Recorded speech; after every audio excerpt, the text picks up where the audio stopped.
It's not Reiki that does the healing, it's the body that does the healing, but it's giving your body that extra resource so that it can do what it already knows how to do.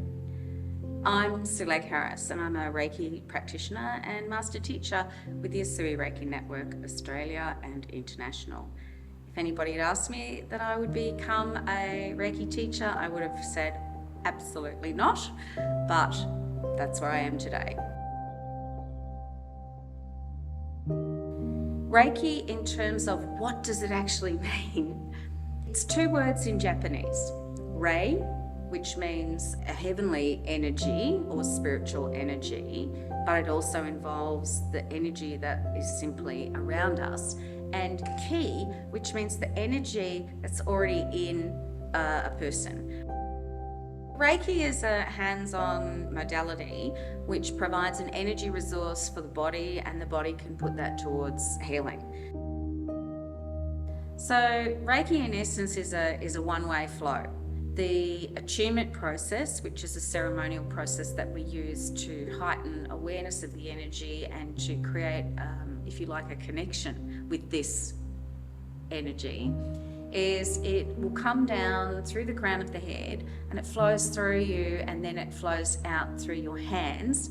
Once your hands are in contact with someone, which could be yourself or it could be someone you know, where there's a need under the hands. So that's why we know you can't overdose, because once the need is met, the flow will stop and you can take your hands off.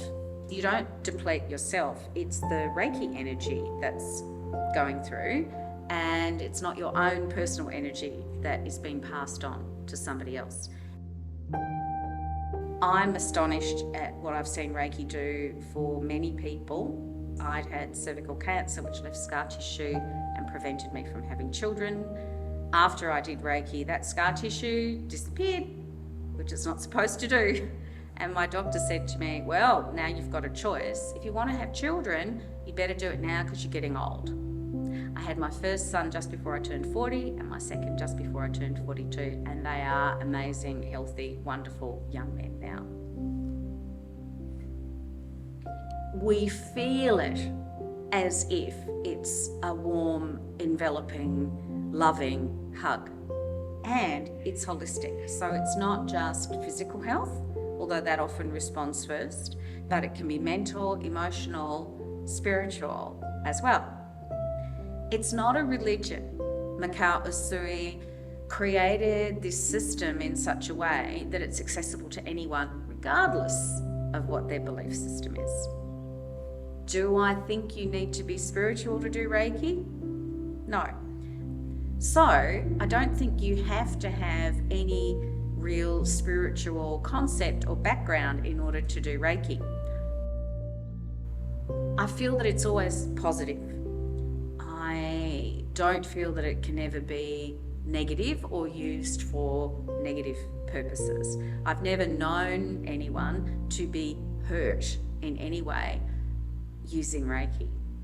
One area where I find Reiki to be absolutely extraordinary is in the area of emotional health.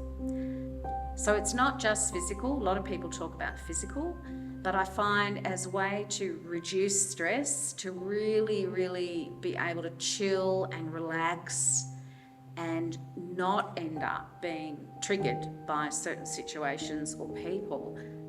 That's where Reiki's been just quite incredible. And, you know, I didn't anticipate that when I first got into Reiki.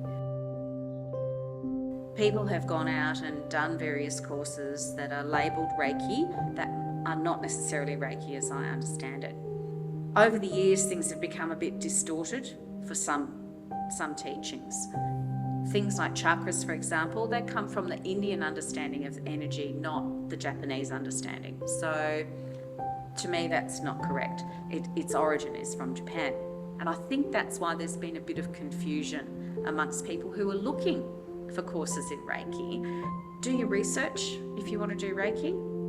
I often feel that people who search diligently and with an open heart end up finding the teacher and the form, the practice that's right for them.